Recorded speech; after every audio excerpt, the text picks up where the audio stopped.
Suatu hari di panti jompo terlihat ada seorang kakek bernama Duk yang sedang bersiap-siap untuk menemui seorang nenek yang demen banget nongkrong di depan jendela kamarnya.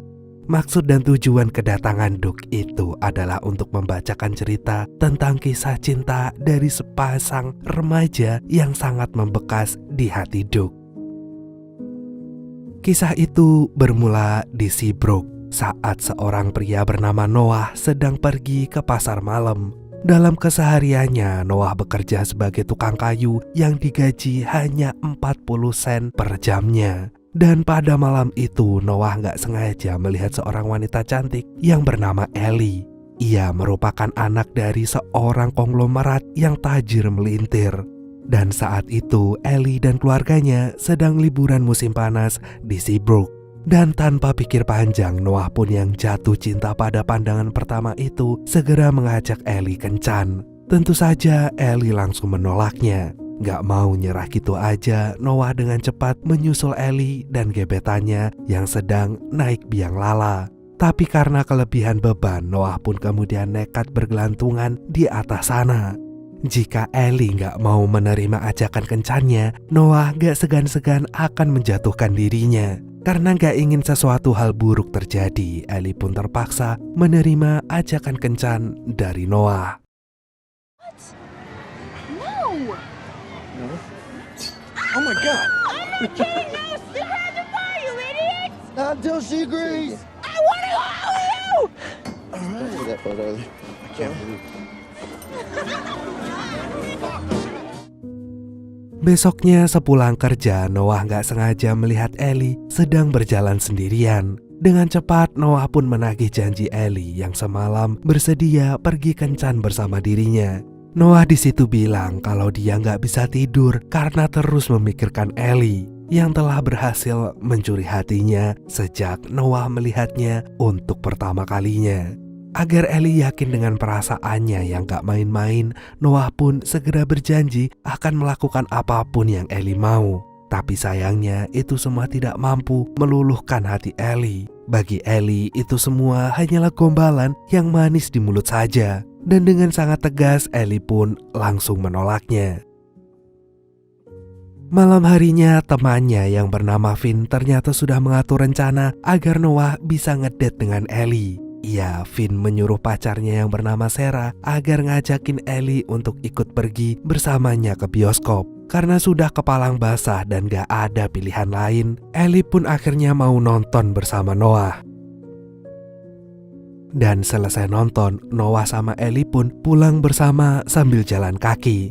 Di sepanjang perjalanannya itu, Ellie cerita kalau dirinya udah lama sekali gak nonton apapun selepas dirinya tamat dari TK. Rupanya setelah itu orang tua Ellie telah mengatur segala kegiatan sehari-hari Ellie dengan mengikuti berbagai macam les, bahkan di mana Ellie akan berkuliah sudah ditentukan oleh orang tuanya. Noah yang mendengarkannya pun seketika kaget karena awalnya Noah mengira Ellie adalah anak gaul yang hanya doyan bermain dan bersenang-senang saja. Ternyata dugaannya itu salah besar. Karena merasa hidup Ellie kurang bebas, Noah pun kemudian mengajak Ellie melakukan sesuatu hal yang bisa dibilang sangat-sangat gila. Di mana Noah sengaja tidur di tengah jalan hanya untuk melihat pergantian warna lampu lalu lintas.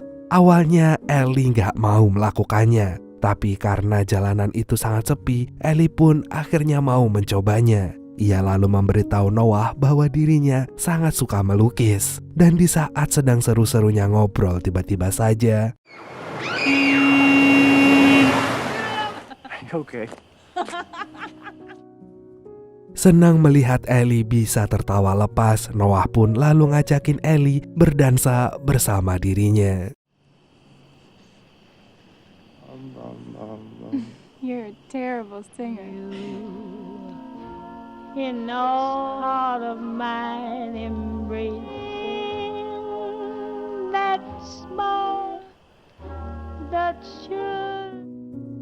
Sejak saat itu, Ellie dan Noah sering menghabiskan waktu bersama. Seiring berjalannya waktu, hubungan mereka pun terjalin semakin akrab. Hingga beberapa saat kemudian mereka pun resmi menjadi sepasang kekasih yang mencintai satu sama lain. Suatu malam Ellie pergi ke rumah Noah yang kemudian langsung disambut hangat oleh ayah Noah yang bernama Frank. Rupanya Ellie datang untuk memberikan lukisan kepada Noah. Frank yang melihatnya pun seketika takjub bukan main. Ia kemudian cerita kalau baru kali inilah Frank melihat anaknya sangat bucin dengan seorang wanita. Dan dengan cepat Frank pun mempersilahkan Ellie masuk ke dalam rumah. It was an improbable romance, while he didn't have 2 dimes to rub together. Dan di malam berikutnya Noah pun ngajakin Ellie berkumpul bersama keluarga besarnya. Dan sewaktu Ellie pulang ke rumahnya, ia kaget bukan main saat mendapati ayahnya telah menunggu di depan rumah.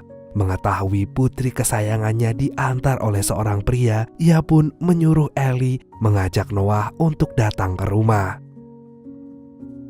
Keesokan harinya, Noah pun datang ke rumah Ellie yang kebetulan saat itu sedang ada pertemuan dengan keluarga besar, di mana mereka sibuk memamerkan harta kekayaan mereka masing-masing. Dan di momen itulah Noah terus diinterogasi tentang asal-usul keluarga dan pekerjaannya. Begitu tahu Noah hanyalah tukang kayu yang digaji sangat rendah, mereka pun langsung meremehkan dan menghina Noah. Bahkan ibu Ellie yang bernama Ann secara terang-terangan menunjukkan ketidaksukaannya itu kepada Noah. Karena meski Noah adalah anak yang baik, ia tetap saja gak selevel dengan keluarga Ellie yang tajir melintir. Dan dengan sangat sengaja Ann membahas tentang Ellie yang akan kuliah di New York. Walaupun sempat syok, hal itu gak lantas membuat Noah marah karena Ellie gak menceritakannya. Yang ada Noah malah bangga dan mendukung Ellie mengejar pendidikan dimanapun dia berada.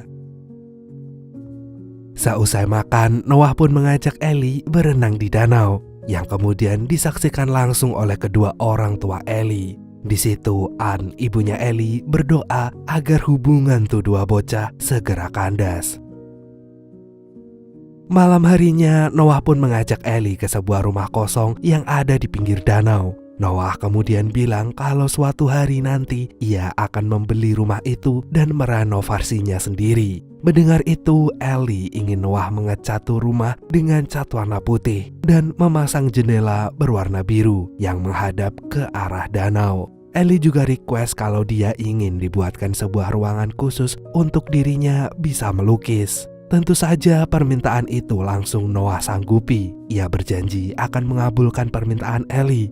Lalu mereka pun terbawa suasana hingga akhirnya memadu kasih dengan sangat mesranya. Namun kemesraan itu seketika buyar saat Pin tiba-tiba datang sambil ngasih tahu kalau orang tua Ellie telah memanggil polisi untuk mencari anak gadisnya yang gak kunjung pulang. Dengan cepat Noah pun langsung mengantar Ellie pulang. Dan sesampainya di rumah, Ellie pun dimarahi habis-habisan oleh kedua orang tuanya, mengingat Ellie baru pulang jam 2 malam. Di situ, Ann dengan sangat frontal meminta Ellie untuk berhenti menemui Noah. Karena Ellie terus saja membantahnya, Ann yang sudah kehilangan kesabaran itu langsung ngata-ngatain Noah yang menurutnya adalah sampah, yang sampai kapanpun gak akan pernah pantas bersanding dengan serbuk berlian seperti Ellie. Lagian Ellie masih belum mengerti apa arti cinta yang sesungguhnya. Noah yang mendengarkan percakapan itu pun akhirnya memutuskan untuk segera angkat kaki dari sana. Gak mau cintanya harus berakhir, Ellie pun bersikeras akan mempertahankan cintanya dengan Noah. Ellie lalu mengejar Noah. Sambil berlinangan air mata, Ellie meminta Noah untuk tetap bersamanya. Tapi karena tahu orang tua Ellie menentangnya dan ditambah Ellie akan segera pergi ke New York, dengan sangat terpaksa Noah pun memilih untuk menyerah dan memutuskan hubungannya dengan Ellie. Gak terima dirinya diputuskan secara sepihak, detik itu juga Ellie langsung marah-marah. Okay, it's over. Don't no!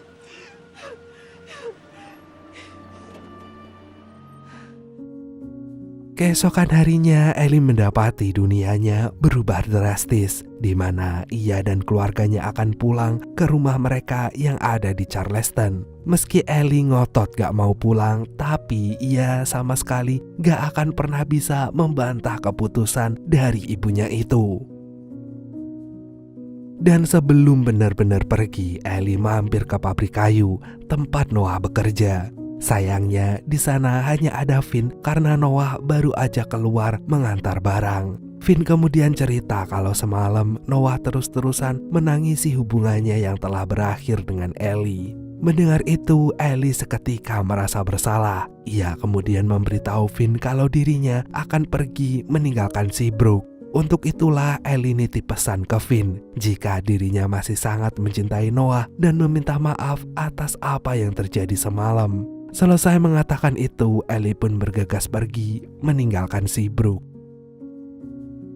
Sesaat setelah Ellie pergi, Noah pun datang. Dan betapa kagetnya Noah saat Finn memberitahu tentang kepergian Ellie yang sangat mendadak itu. Noah lantas pergi ke rumah Ellie, namun ternyata semuanya udah terlambat.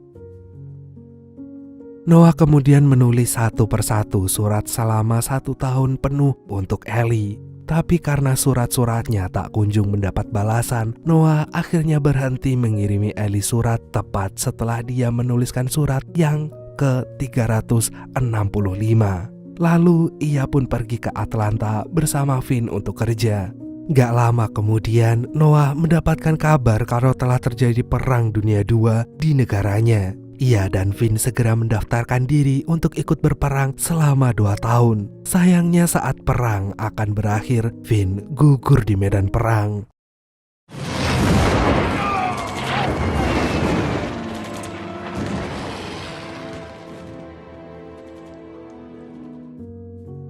Sepulangnya dari perang, Frank memberitahu Noah bahwa dirinya telah menjual rumahnya agar Noah bisa membeli rumah yang selama ini jadi impiannya. Noah gak perlu khawatir di mana Frank akan tinggal, karena tentu saja ia akan tinggal di rumah barunya Noah. Noah yang mendengar itu otomatis merasa sangat terharu dan berterima kasih berjuta-juta kali lipat atas kebaikan hati ayahnya itu yang seperti malaikat.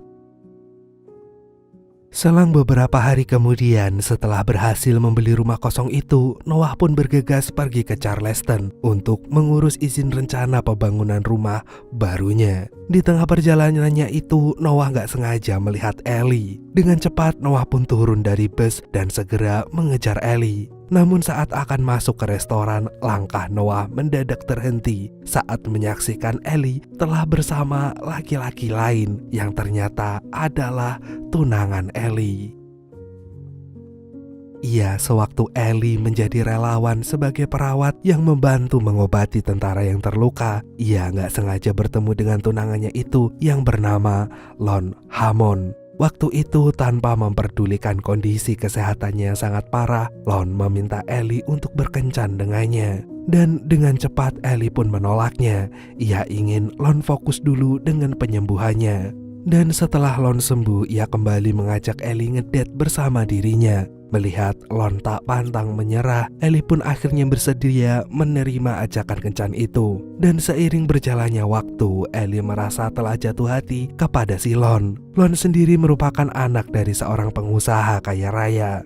Pada suatu kesempatan ketika dinner, Lon melamar Ellie dengan sangat percaya dirinya. Karena Lon merupakan menantu idaman orang tuanya dan karena Ellie sangat mencintainya juga, jadi tanpa pikir panjang, Ellie pun langsung menerima lamaran itu dengan senang hati. I know I kid around a lot, but I'm crazy. Excuse me. I'd like everyone here to know that this young lady...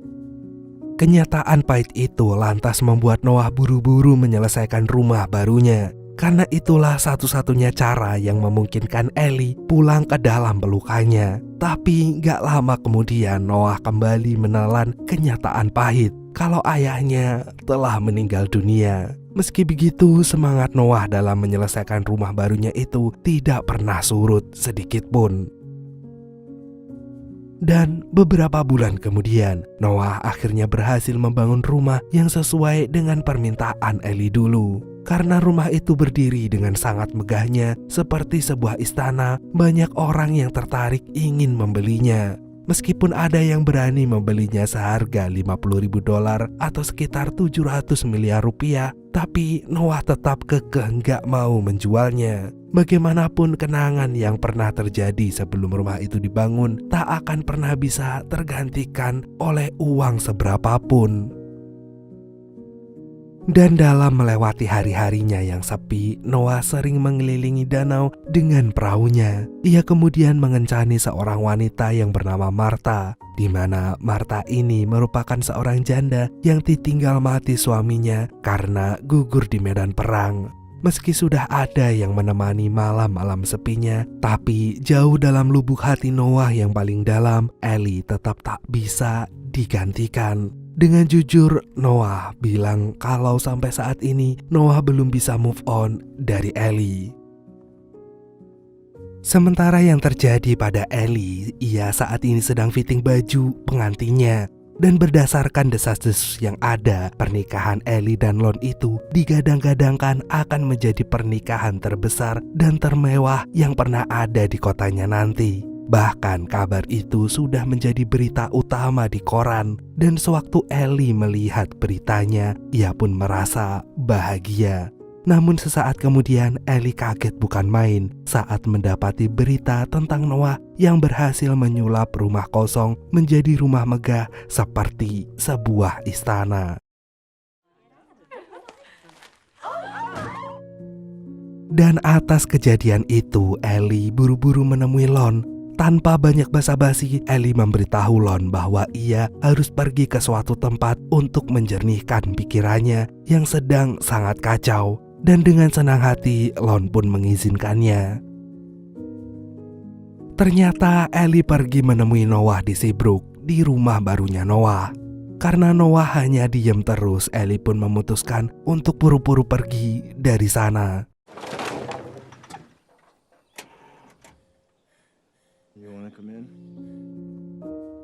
Melihat kejadian barusan, Noah segera mengajak Ellie masuk ke dalam rumahnya. Di situ Ellie cerita tentang statusnya yang telah bertunangan dan akan segera menjadi istri dari pria yang sangat ia cintai. Meski hatinya terasa pedih, tapi Noah berusaha setegar mungkin saat mendengarkan semua kabar kebahagiaan Ellie itu. Dan untuk mencairkan suasana, Noah mengajak Ellie makan malam sambil sesekali bernostalgia membahas tentang masa-masa indah ketika dulu mereka masih pacaran. Ellie tak menyangka itu semua sudah terjadi 7 tahun yang lalu. Meski dulu hubungan mereka berlangsung sangat singkat, tapi Ellie yakin kalau mereka saling mencintai dengan sangat tulus. Melihat hari semakin larut malam, Ellie pun segera pamit pulang. Dan ketika Ellie akan pulang, Noah ingin esok hari Ellie datang lagi menemuinya karena ada sesuatu yang ingin Noah tunjukkan kepada Ellie. Dan keesokan harinya, Ellie pun kembali lagi mendatangi Noah.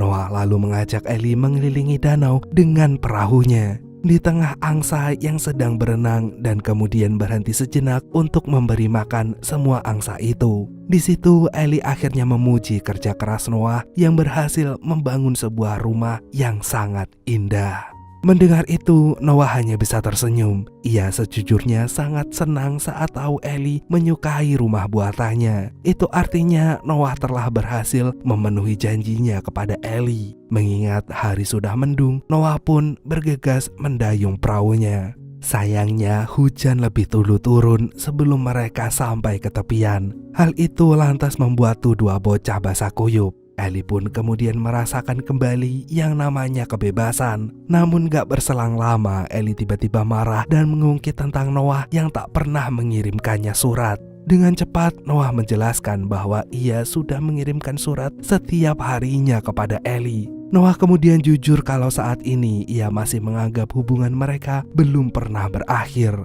Dan atas kejadian barusan, rasa cinta untuk Noah kembali tumbuh di dalam hati Ellie. Esok paginya, Martha tiba-tiba datang ke rumah Noah. Akhirnya, Martha pun bertemu dengan wanita yang selama ini selalu ada di hatinya Noah. Ellie lalu mengajak Martha makan bersama. Dan selesai makan, sebelum pulang, Martha bilang kalau dia akan selalu mendoakan yang terbaik untuk hubungan Noah dan Ellie. Ia berharap agar kisah cinta mereka bisa berakhir happy ending. Di hari berikutnya ketika terbangun dari tidurnya, Ellie mendapatkan kejutan dari Noah, di mana Noah menunjukkan sebuah ruangan lukisan sesuai permintaannya dulu. Dan sewaktu Ellie lagi asik melukis, Ann tiba-tiba saja datang dan memberitahu Ellie kalau Lon telah mengetahui hubungan Noah dan Ellie. Dan saat ini Lon sedang dalam perjalanan menuju Seabrook. Tapi bukannya buru-buru kembali ke hotel, Ellie malah marah-marah ke ibunya karena sudah tega menyembunyikan semua surat yang selama ini telah Noah kirimkan untuknya. Padahal Ann tahu betul kalau sepanjang hari Ellie selalu menangis hanya karena menantikan surat dari Noah. Menyesal dengan apa yang udah dilakukannya, Ann segera mengakui perbuatan jahatnya itu dan mengajak Ellie pergi ke suatu tempat, di mana tempat itu terlihat seorang buruh harian yang ternyata cinta pertamanya Ann. Karena mereka memiliki status sosial yang berbeda, ayahnya alias kakeknya Ellie sangat menentangnya. Karena bagi sang kakek, cinta aja nggak akan pernah cukup untuk memenuhi kebutuhan sehari-hari mereka. Dan pada akhirnya Ann pun dijodohkan dengan ayah Ellie.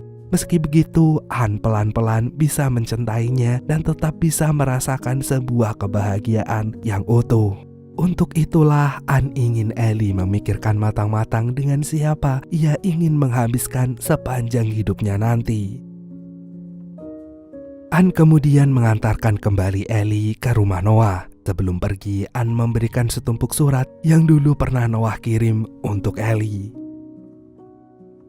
Rupanya Noah sudah menunggu Ellie di depan rumahnya. Ellie kemudian memberitahu Noah jika kini Lon telah sampai di hotel tempatnya menginap. Saat ini Ellie benar-benar bingung harus melabuhkan hatinya kemana. Di satu sisi Ellie gak mungkin membatalkan pernikahan yang udah ada di depan matanya itu. Tapi di sisi lainnya Ellie ternyata masih sangat mencintai Noah. Melihat itu, Noah menyuruh Ellie untuk mendengarkan kata hatinya saja. Karena pada akhirnya yang akan menjalani semuanya adalah Ellie, bukan orang lain.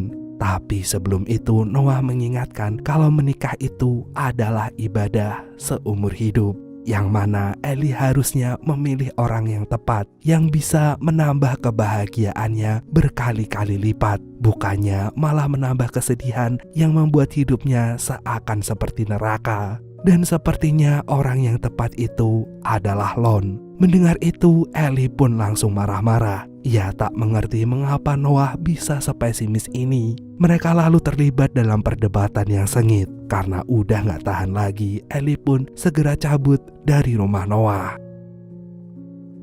Namun karena sedang merasa sangat emosional, di tengah jalan Ellie hampir saja menabrak sebuah mobil. Karena masih syok, Ellie kemudian membaca surat yang dulu pernah Noah kirimkan untuknya. Dalam surat itu Noah menuliskan segala curahan hatinya yang masih belum percaya kalau hubungan mereka sudah berakhir. Noah yakin mereka suatu saat nanti pasti bisa bertemu dan bersama lagi dalam keadaan yang lebih baik lagi. Walaupun sempat merenungi isi surat itu, Ellie pada akhirnya tetap akan menemui Lon di hotelnya. Di hotel tanpa banyak basa-basi, Lon memberikan Ellie 3 pilihan, yaitu menembak Noah, mengejar Noah, atau meninggalkan Noah.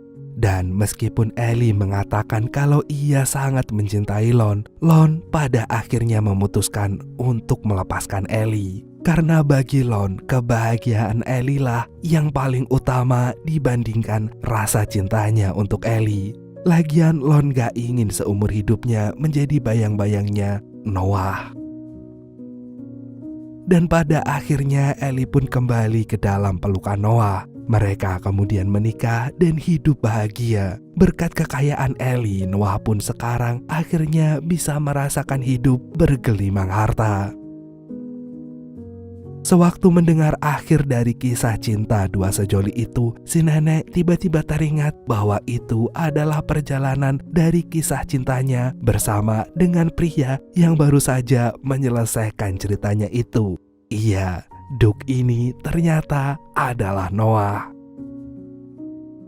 Rupanya setelah memasuki usia senja, Ellie menderita Alzheimer atau kepikunan yang sangat parah. Bahkan saat anak dan cucunya mengunjunginya, Ellie sama sekali tak dapat mengenalinya. Ia merasa mereka semua adalah orang asing. Dan untuk itulah Noah akhirnya mengubah rumah mewahnya menjadi sebuah panti jompo. Dan sebelum Ellie benar-benar pikun, ia memberikan Noah sebuah buku catatan yang ia tulis tentang perjalanan kisah cinta mereka. Ketika kini Ellie kembali mengingat semuanya, Noah kemudian mengajak Ellie berdansa seperti waktu mereka muda dulu. Ellie lantas meminta Noah untuk menyampaikan betapa besar rasa cintanya kepada anak dan cucunya. Ia juga meminta maaf karena sudah gak bisa lagi mengingat mereka. Gak lama dari itu, setelah 5 menit berlalu, Alzheimer Ellie kembali kambuh. Get out of here. Just go someplace. You want to? Why did you call me, darling? I don't know you. Who are you? I'm Noah. I'm Noah. Help me! Calm down, Albie. Calm down. No! Calm down, Albie. Talk to me. Yeah, she's sundowning. Okay. Relax. Allie. Dan atas kejadian itu, besoknya Noah mengalami serangan jantung dan dilarikan ke IGD. Sementara Ellie dibawa untuk istirahat di kamarnya. Malamnya, Noah yang sudah merasa baikan segera meminta izin kepada perawat di sana untuk menjenguk Ellie. Sayangnya karena hari sudah larut malam, Ellie butuh istirahat. Noah pun dilarang menjenguk Ellie. Namun sesaat setelah perawat pergi, Noah diam-diam mengendap masuk ke kamar Ellie. Dan syukurlah ketika Noah masuk, Ellie dapat mengingatnya kembali. Di situ Noah berjanji akan selalu ada untuk Ellie, sekalipun Ellie telah benar-benar melupakannya. Bagi Noah, kekuatan cinta mereka akan selalu bisa menaklukkan apapun yang mereka inginkan, termasuk bersama-sama selamanya di sisa hidup mereka. Dan setelah saling mengungkapkan betapa besarnya cinta mereka berdua, Noah pun kemudian tidur bersama Ellie sambil menggenggam erat tangan Ellie. Dan betapa kagetnya si perawat saat keesokan harinya mendapati Noah dan Ellie telah bersama-sama meninggal dunia dalam kedamaian. Dan pada akhirnya cinta mereka pun abadi tak mengenal batasan waktu. Dan filmnya pun selesai.